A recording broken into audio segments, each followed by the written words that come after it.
This episode of the Restoration Today podcast is brought to you by Albi. Albi is the all-in-one operating system designed specifically for restoration businesses like yours. It's the CRM that has everyone talking. With Albi, you'll have everything you need in one streamlined platform. From CRM to data analytics and automation, Albi provides tailored solutions that cater to your unique needs. So say goodbye to the hassle of managing multiple apps and hello to the convenience of having all your essential functions all in a single, user-friendly platform. Check out albiware.com to book your demo today. Hey there, restorers. Thanks for checking out a fresh episode of the Restoration Today podcast. Today, I'm excited to be joined by two friends in the industry who I've gotten to know since I joined the industry in 2015. I've probably known them that long. We've gotten to know each other at shows and hanging out, sharing a few laughs, all those great things. And we are here today to talk about mold removal, the products you use, all of those great things. So I am joined by Randy Gandara and Bret Sallee. They are from Goldmorr. I am going to toss it right over to Randy to start to introduce himself. And then Bret, you're going to get your chance to introduce yourself. And we're going to kind of then weave our way through the conversation of mold removal and then a little bit about Goldmorr, IICRC standards, all of those things, what all this looks like. We talk about mycotoxins, big topics in the industry. So anyway, Randy, I'm going to toss it over to you first to kind of introduce yourself and we'll go from there. Sure. Hi, everybody. I'm Randy Gandara. So I am the national distributor for the Goldmorr systems, Goldmorr USA here. Started my own business back in 2005 after previously spending 18 years in the semiconductor industry.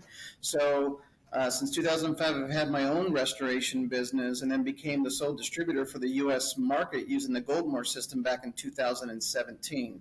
So I've been using it since 2011. So it's been around for a while and have had great success doing so. And all we want to do is help others to learn more about it and its capabilities. Perfect. All right, Bret, your turn. Introduce yourself. Thank you. Yeah, I'm Bret Sallee. I'm the national trainer and sales rep for Goldmorr USA. I've been in construction all my life, and that's a long time, as I'm pretty old. But been in the restoration arena since about 2010. And been with Goldmorr since 2011, similar to Randy. So, man, it's been like 12 years now. Did you two know each other prior to getting into Goldmorr? Gotta ask. Unfortunately, yes, we did. I must say. Okay, all right. So, Randy's my wife's cousin. Thank you. And Randy was actually in my wedding when he was 10 years old. So back in the day. We go way back. When he was 10 years old. Yeah, I've got pictures. I need to see pictures of that one day. Okay, share the background, either of you. Maybe, Randy, let's start with you. Share the background of Goldmorr because it is an Australian-based company, and I've had conversations with the scientists and stuff when you've brought different people to the experience several years ago. I got to meet more of the people behind the product. So share more about the background of the company. Yeah, so I mean, it was introduced to the U.S. market way back in 2000, and that's how they came up with one of the product solutions. The chemist, the founder of Goldmorr, is Robert Goldsworthy and Sue Goldsworthy as well. They both are a great team together. They really like helping to educate people in general about its wide and varied uses. They used to come back and forth from Australia, presenting information, helping other companies. I think it started in one of the companies over in San Diego that they worked with initially, early on in 2000. But that was how they were able to come and provide the training and education to the U.S. market. Bret actually encountered them. I'll let him tell that story. But I went to their training back in 2011 in Atlanta, Georgia, because Bret told me about it. I was a naysayer. I didn't believe it. I'll admit it. But I went and saw it for myself, had a job lined up right after that, and immediately started looking at, wow, this is amazing product, works fantastic. Why am I not using this on a daily basis? So that's when I started using it and haven't changed since. Okay. Yeah, I mean, similar to Randy, I mean, I met the Goldsworthys in 2011 as well. I'd moved to Arkansas, which is obviously very humid. And when I became involved with this local restoration company doing the office work, at the time they weren't doing mold remediation. And I realized immediately we're missing a big chunk of the market here. I mean, there's a lot of mold in Arkansas, as you can imagine. And so I did some research and industry publications, and I saw Goldmorr And again, talking to Randy about it, I said, I've got to jump on this. And so that's what we did. And first job right out of the gate, it just blew it out of the park. And so we love it. And Rob Goldsworthy, I kind of talk to him or call him affectionately the mad scientist, because he is a chemist. He's been in our industry for decades, working with microbial as well as infection control and bacteriological issues. He's worked with countries all around the globe to handle things like bird and swine flu and SARS and whatnot. And so he developed these products, realizing that mold is somewhat similar in the way it's constructed to a lot of these things. And again, like Randy mentioned, developed, first of all, our fogging agent to get rid of those airborne contaminants, mold included, and then just went on with the whole system that we have today. And it's just doing a fantastic job. Okay, so for people who aren't familiar, explain the Goldmorr system and what it is and what it is not. Brett, you want to tackle that one first? Sure, absolutely. So yeah, good question. I mean, a lot of people wonder. It's basically, in a nutshell, a two-part or two-step system. The first step is the removal of the visible mold colony. And that could be on drywall, it could be on wood, it could be on soft contents like leather goods, fabrics. I've even done remediations on artwork, paper goods like books, basically any surface, if it's got mold contamination. Now, before I get to the second step, what it does not do, it does not repair any damage to that underlying piece of material, whatever it is that mold may have caused, or the water event that caused the mold growth cause. Yep. But as far as removal of the mold, the source of that contamination, that's what it does. Then the second step is to fog the building environment that we're in. Long before we get there as remediators to that job, those mold spores, invisible though they are, they've spread throughout the home. And of course, that could be easily proved by pre-testing, with air quality testing. And so we're very concerned about when we leave that job, not just visible mold, but we want that air quality to be, superb. And so that's why we fog the whole environment. It gets rid of those airborne spores, as well as other contaminating particles like smoke, pollen, dust. I use it on smoke jobs for deodorization. I've used it on body trauma and crime scene jobs, nicotine smoke. It just removes those contaminating particles from the air, the fogging process. So that's kind of it in a nutshell. Okay. All right. Randy, anything you want to add to that? What it does or does not do? Yeah, the only thing that I'd like to add is that we really promote more of a non-invasive mold remediation process. We're all about the peoples, the products, and the processes involved.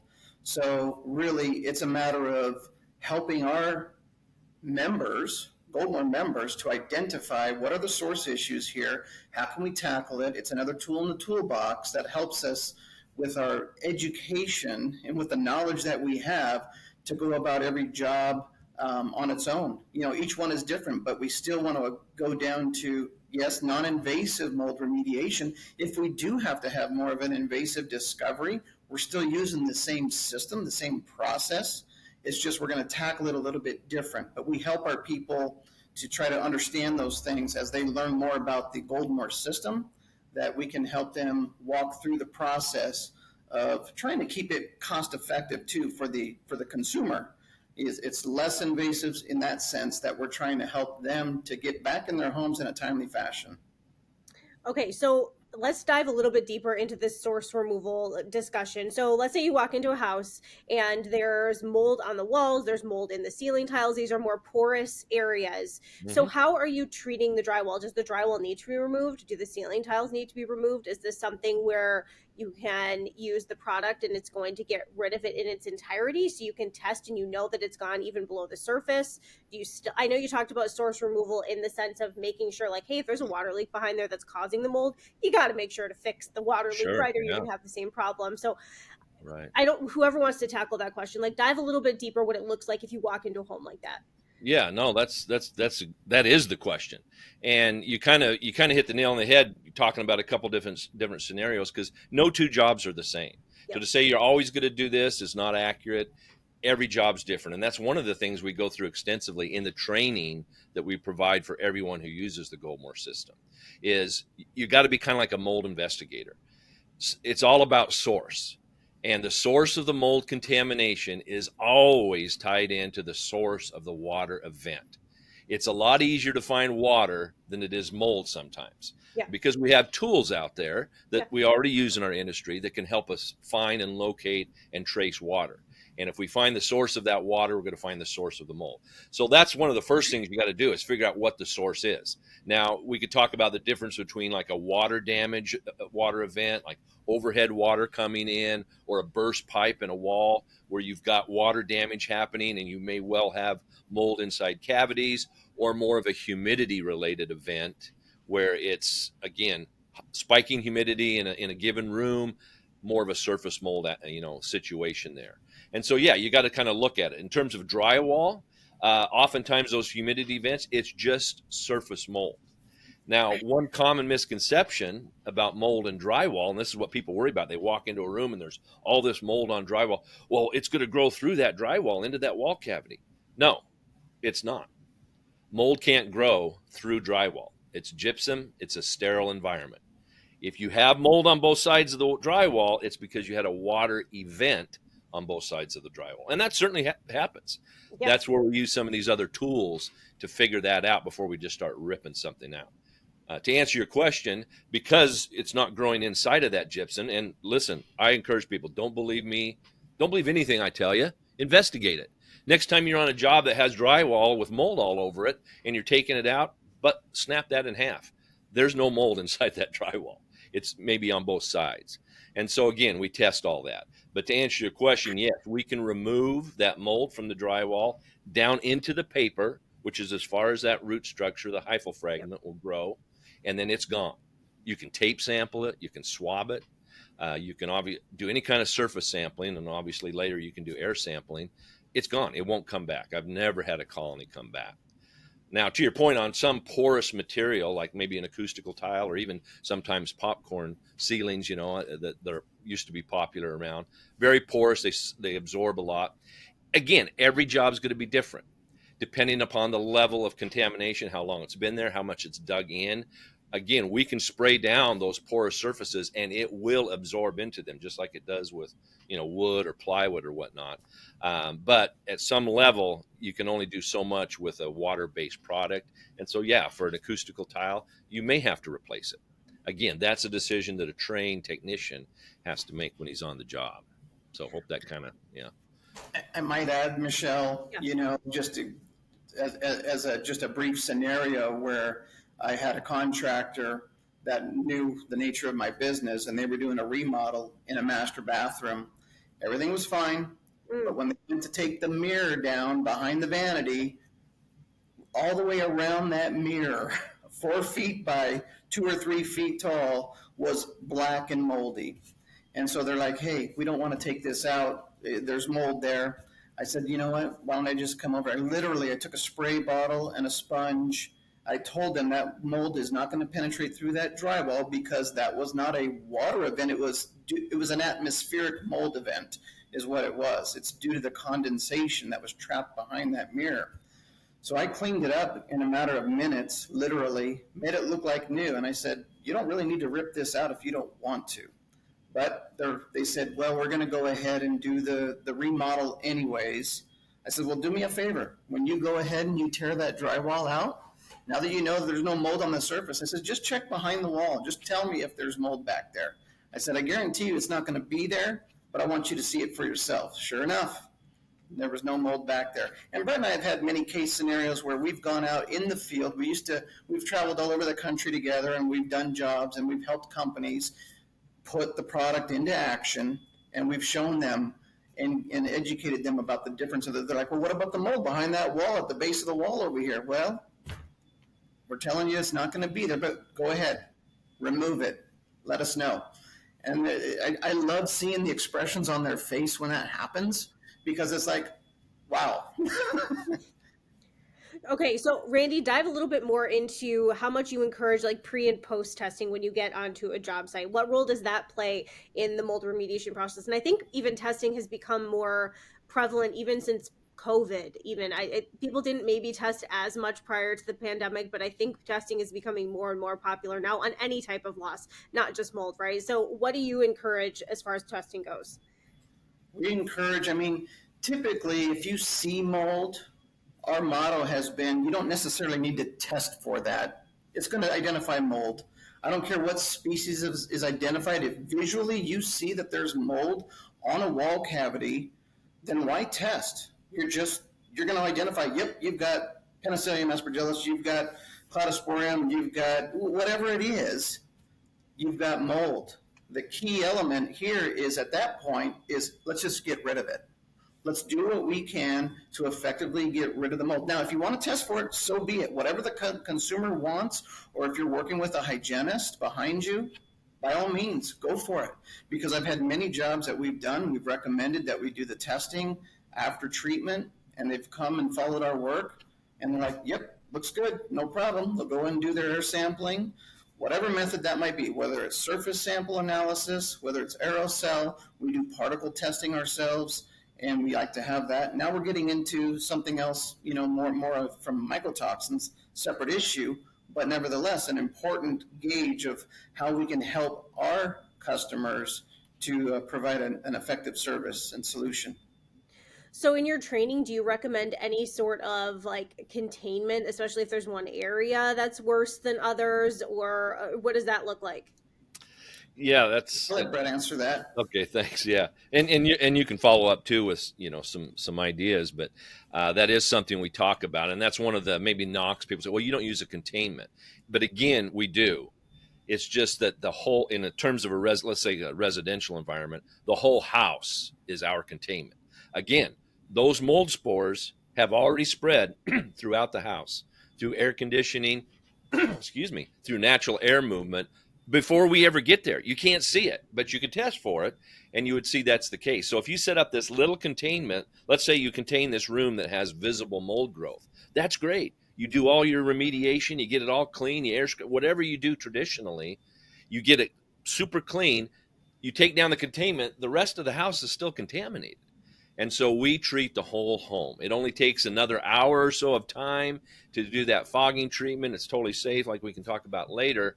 But that way, not only are you visually clean, but no matter where you test, whether it's in the source room or up where little Jimmy's sleeping at night, it's clean air that passes international standards. And so, that's where we're at with containment.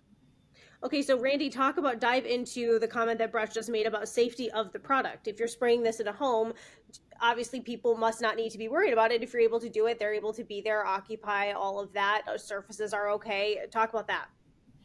Yeah, we have, if you're in there doing the work, we don't want pets and animals or humans to be present during that process. But we describe our product, our fogging agent in particular, as a non-mechanical air scrubbing system. So it actually helps to scrub the air clean. It's completely biodegradable, has a 4-hour dwell time. So after we've treated the space, then it would be safe to re-enter that space if they want to. Now, if they're chemically sensitive and there's other issues there, recommend stay away overnight. But typically, we offer non-invasive mold remediation, same-day results. You can return.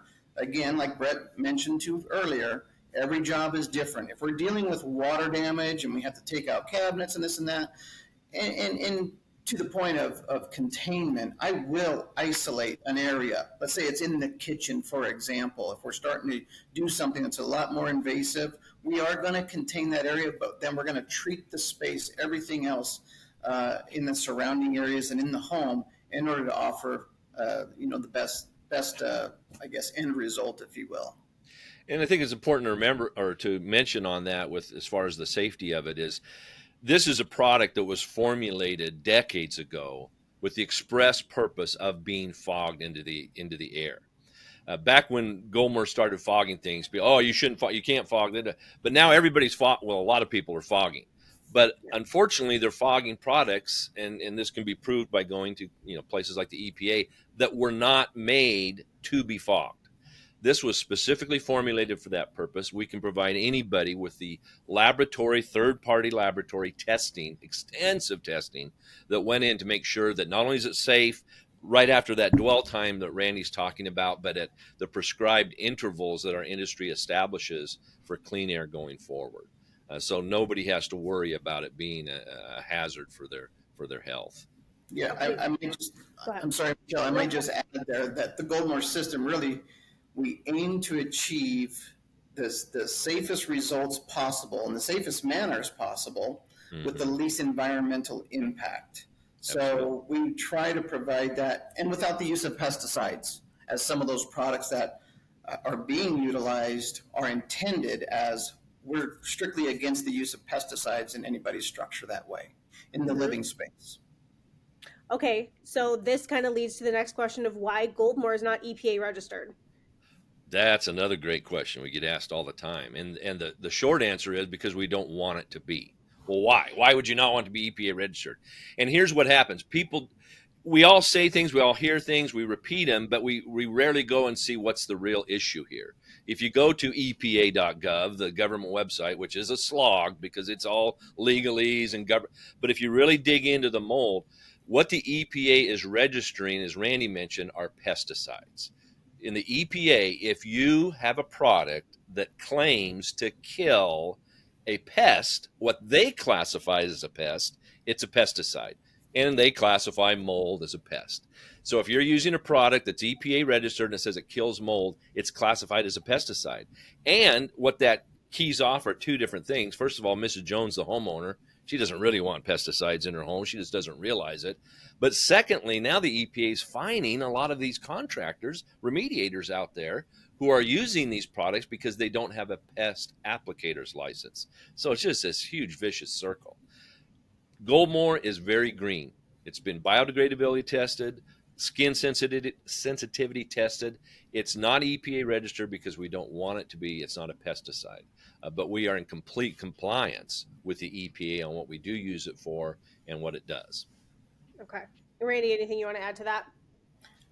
I mean, Brett explained it pretty well, but the physical removal aided by safe use of products, really that's our focus. That's our aim. We want to provide a safe, inhabitable, home environment when we're done with that structure. We don't want something being left in the air that's going to linger on for hours, days, even weeks in some cases, because that can be very dangerous. Yep. Okay. We've bounced around the training topic several times, so I want to go back there again and talk about what your training is. How often are the contractors using Goldmorr getting training? How does it relate to other maybe training or standards like the S520 in the industry? Those kind of things. Who's getting the training? Is it all the owners? Is it required? Is it optional? All the questions around training. Randy, you want to start with that one? Brett might want to, but No, I'd be glad to start with Brett, like he mentioned in the beginning here, that he is our national trainer. So he does a great job of training people on the wide and varied uses. He does.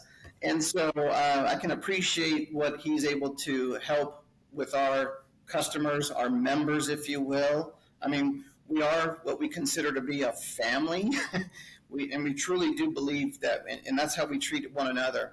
So everybody gets the training. We want the owners to learn how to use the products so that they know what's being used out in the field and how effective it can be. We want everybody that's going to be in contact with the use of it in the field technicians, the project managers, anybody. The more they're educated about its uses, the do's, the pros, and the cons of everything, then the better off we are in getting effective results. So we really do, and we've got some companies that have multiple locations, literally that have sent 50, 60 people through our training. And guess what? We don't charge for that training. What? That's incredible. You get IICRC credits. You get 6 continuing education credits to go through our training. We want people to be, it's another tool in the tool bag, like we said earlier.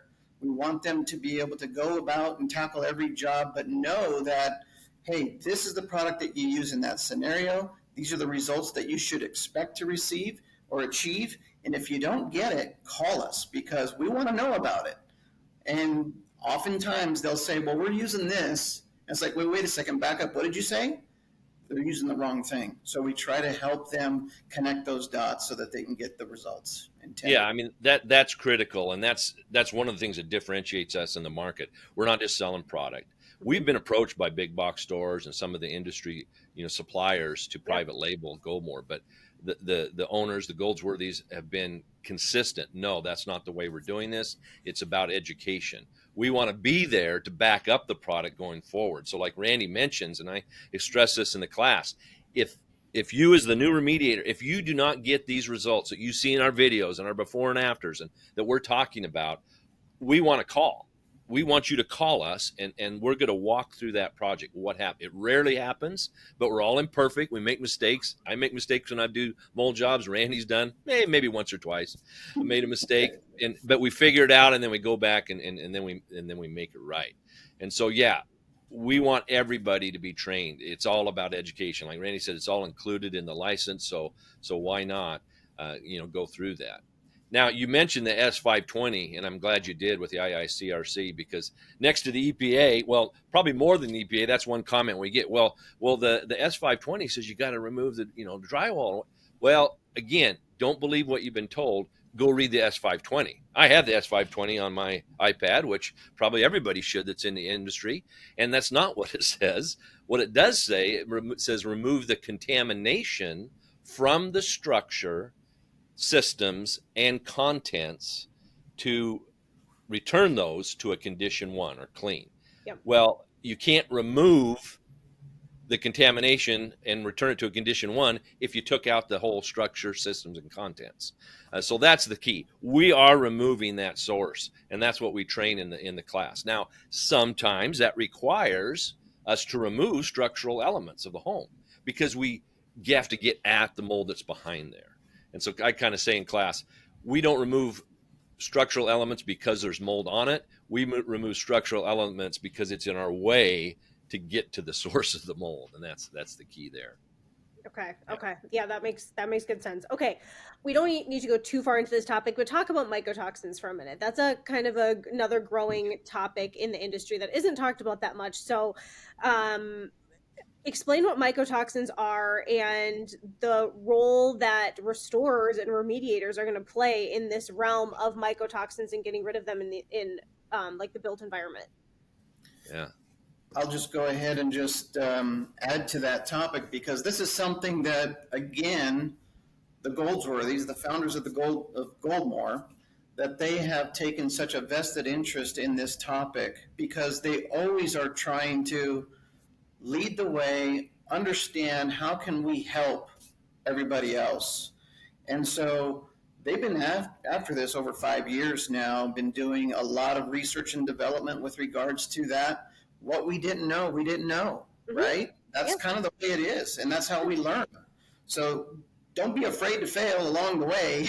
We learn from our mistakes. Now it's okay. Now we understand this better. How can we improve? How can we do things better to provide that, that quality service that we intend? So really the difference maker here is when we're talking about mold spores, that's a living organism. The difference here, when we're dealing with mycotoxins, it's not a living organism, it's a chemical. It's a chemical release. It's much harder to get rid of. It's much harder to tackle it that way. And I think that's maybe why some people fear or want to shy away from that. But it's like, I'm dealing with a customer right now up in Washington State that it's in the middle of a legal battle. So I've done some airborne mycotoxin testing to identify whether or not that structure is emitting those toxins that could potentially contribute to ill health effects. Mm-hmm. So yes, we're learning more. I think things are going to transition that way in the future when we know that we're dealing with a mold problem inside of a structure, and especially if there's been water damage associated with that, may very well be that next step of, why don't we offer this test, this airborne test that we're working with the lab here in Portland, and identify whether or not it's even present. Then that helps us to go about it in an educated sense of how we want to tackle this, because we don't want somebody later on, 6 months down the road, a year down the road, 3 years down the road, going, man, every time I step foot in my house, I'm sick. I don't know what's going on here. What's going on? So therefore, in a nutshell, that's basically it. Sorry. Yeah. It's Perfect. A deep subject for sure. Yeah. Brett, you want to add anything to that? Yeah, just a couple of things. I mean, he's hit the nail on the head. You know, we see a lot of products out there. Well, we kill mycotoxins. Well, no, you don't, because you can't kill something that's not alive, and you can't even say that you get rid of it unless you have the ability to test if it's there when you start and it's not there when you're done. And this year is the first year that anyone in this industry has had the ability to test the air for mycotoxins. We had surface sampling before, but guess what? That's not what you're breathing.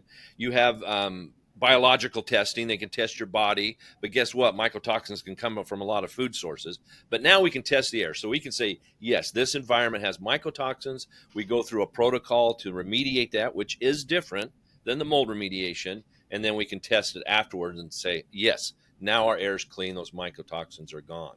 But I also want to mention we can't necessarily conflate the presence of mold with the presence of mycotoxins. True, mycotoxins come from the mold, but only certain molds emit them and only in certain conditions, like Randy was mentioning, if it's been a water loss issue or it's sitting a long time. So we don't want to panic the public, but if there's reason to think, as he mentioned, that it's, there's a suspect there, then yeah, we can do some testing and figure out if that's the case. So Perfect. Okay. All right. I only have a couple more questions. This next one I feel like is kind of obvious, but contractors are having a hard time hiring technicians, right? It sounds like if you're using a system like this, it's going to reduce the labor that's involved in mold jobs. Is that kind of true? Are you finding that this can help contractors with the amount of people that they need going into a mold job and the time that they need to be spending on the job site? Absolutely. I mean, there's no question about it. That's why I've been able to retain a pretty small crew of workers that, really I only need a couple of guys out on an attic job and they're in and out same day within a few hours. So traditional methods would have you be in and out of that attic multiple times throughout the week, 3, 4 days later, to get the same results that I'm able to achieve same day and make it look like brand new. So really the difference maker there is, yes, reduces your labor immensely. You put a little bit of effort and money into the product solution itself, and you should be able to make a decent profit doing it. There's nothing wrong with that. It's going to be far less and more economical than the traditional methods of that in some cases 3, 4 times the cost of what it would be to perform the job using the Goldmorr system. Okay, so that prompted me with an interesting question, Brett. You probably have more to say there. So hold on. yeah. Is this generally paid private pay, or do you see insurance policies covering mold jobs like this? Does it kind of depend? I'm sure it largely depends on the policies and exclusions and things like that. But what are you finding in general across the board? Yeah, I mean, it does vary, and that's not because of Goldmorr. That's just because of mold Yeah. remediation in general. There's Yeah. many adjusters that don't want to hear the M word, Yeah. on their jobs, or they may have a rider like you mentioned. It may cover 5,000 or 10,000, and so it really does depend. But yeah, we go all across the board. There's Exactimate line items that we can use for the Goldmorr system. But perhaps more importantly, if it is an insurance coverage, or hopefully it's covered by that insurance policy, that's the advantage of one of the advantages of the Goldmorr system, because you can spend so much less time. Your labor costs are so dramatically reduced. You can make a very nice profit, but still come in under that rider. If you're doing, an invasive approach and you're there for, days, if not weeks, a lot of reconstruction is involved. Obviously, you're going to blow through that $5,000-$10,000 cap pretty fast. Or if it's a private pay, same issue. It's just Mrs. Jones is having to cover that, and she's much more apt to be able to cover it at a lower price point, but it's still a profitable one for the business. Yep. Okay. Yeah. Yeah, I mean, we've had many of them, right? They cap out at $5,000, if you will, in most policies. Some of them don't. They have exclusions altogether against mold. But anytime I hear that, I'm like, not a problem. We can come in under that, no problem whatsoever. I mean, unless you're dealing with a massive entire, structure that's really Industrial type got thing, some yeah. issues there. But for the most part, that's really it can be done very easily that way. Yeah, absolutely. Okay, before we wrap it up, I want you both to share interesting job stories. Randy, you shared the mirror story, so you can't repeat that. So I'm going to let Brett go first on this one because you have to think of a different story, although I'm sure you have many. I know that you have many. So, Oh Brett, gosh, a yeah. memorable story. Well, I mean, it kind of depends on what angle I guess you're coming in from, but I think to the point of people being amazed at what was going on, or not understanding what was happening before they started using Goldmorr. We did one of those trainings out at a home in Lancaster, Pennsylvania. It was a company that had about 8 guys, and we trained them one day, and then we went out into the field job. And they had this home, is a beautiful home, 3 levels, finished basement, of course, main floor and the bedrooms. And the water loss had been in the bedroom, or excuse me, the basement. They'd already gutted it before they even called us in for Goldmorr, because they called us in to try to help them with the black staining on the studs and the plates and all that. But they had this beautiful traditional containment set up, going up the stairs of the basement, just like you'd see in a sci-fi movie where they don't want the aliens to get you. A corridor of plastic going outside where they took everything that was contaminated, right? And so they were just worried about that basement. So the moment we got there, I said to Randy, we have the ability to test the air quality in real time. And so we tested down the basement. We knew it'd be high Yeah. because it hadn't been remediated yet. But then I said, let's go to the main floor outside the containment and test it.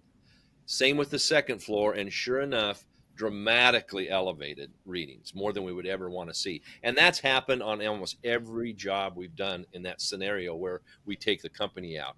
And the owner of that company that was very proud of the work that they always did, he was like, oh my gosh, I never even thought about, I mean, I would be leaving this home contaminated without doing that whole house treatment. And so we have case study after case study where that's proven out, that you have to do that whole house in 98% of the jobs. There's always that one off, maybe you're doing the outside of a building, but yeah. Randy, you're up now. That's a great story, and I knew exactly, obviously, I think probably anybody listening knows where that story was going. And those poor Yeah. people that learned how to do containment so well. Yeah, Time and yeah, effort on exactly. I mean, containment. it does have its place. There's no doubt. Like Yes. Randy said, I mean, there's no sense, just stirring up everything, but you're going to be remediating that whole home environment. So, Yep. that's the end game. Yeah.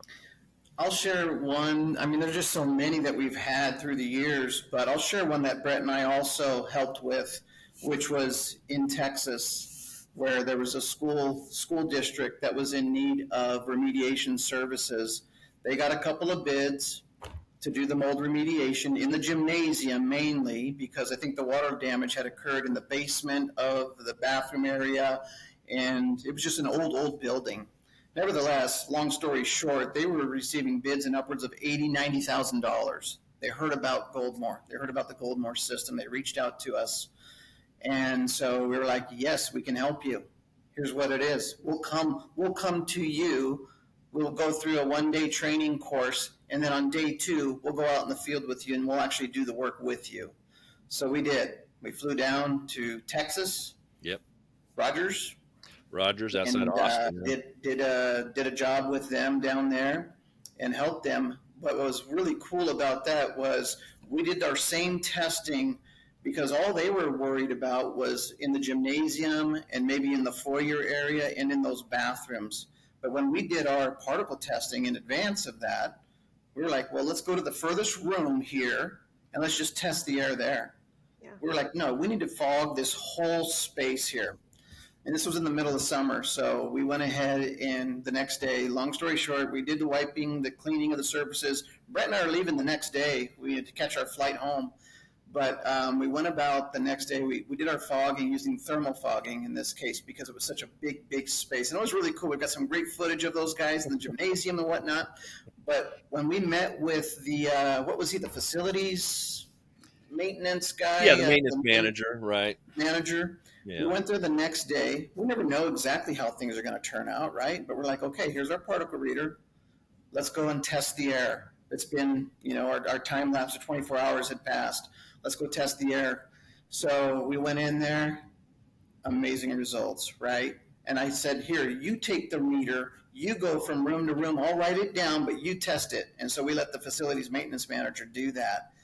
And I mean, what a tremendous improvement was had and that we made there. But one of the things there was one of the faculty members that had come in that next morning, and he didn't tell me this, but he told the facilities guy this, that he goes, I don't know what it is that you guys did here. He goes, but this is the first time I've stepped foot in this building and my allergies have not been stirred up. So it was impressive, and that's what we've grown to accustom to achieving, is those types of results time and time again. Yeah. Perfect. Okay. Anything that either of you want to add before we wrap it up? No. Oh, we can go on forever. I know. Just come see us, or give us a call or whatnot. But we're very transparent. Sometimes I have to apologize to people. I'm sorry it works so well. I don't know. I know I'm busting your paradigm, but I can't help it. So, prove me wrong. Prove it doesn't work. I mean, we're the only company I know about that at every trade show we show live video of it working. Before and after pictures. It just does we got people, oh, that's Photoshop. No, it's not. It just works. So check us out. But, we love to help people get better at it. I might just add, this is a news flash, right? This is something that we just changed this year, a couple months ago, as we are offering free Goldmorr membership. So what does that mean? There's no ongoing royalties, there's no license fees, there's nothing like that. Come to us, go to our training, free training. You get 6 continuing education credits through the IICRC, because we are an accredited firm that way. And just start using it. Let us guide you through the steps. Try it, see for yourself, and hopefully you'll get the same results that we've achieved as well. And Michelle, I went to a garage sale once, and a guy had a pile of pots there, and it had a sign on it and said free. I walked up to him and I said, "Can you make me a better deal?" That's the moral of the story. We can't make you a better deal.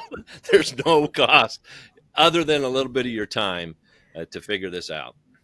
I was waiting for some sort of dad joke to work its way in. So thank you, Bret, for ending on a high note. For anybody who is listening, you can go to goldmorrusa.com. That is their website. You can learn more there. There's also stuff on CNR. You can find their links. Pretty easy to find. So, gentlemen, thank you very much for joining me. Thank you. Has been a pleasure. Thanks Always for a pleasure everybody. speaking with you. I look forward to seeing you at some future shows. Absolutely. Yes, thank you, Michelle. Appreciate the opportunity. Thank you very Keep up much. the good work. Thank you. For more Restoration Today and the latest news, visit our website, cnrmagazine.com, and find the latest episodes of the Restoration Today podcast on your favorite podcasting platform.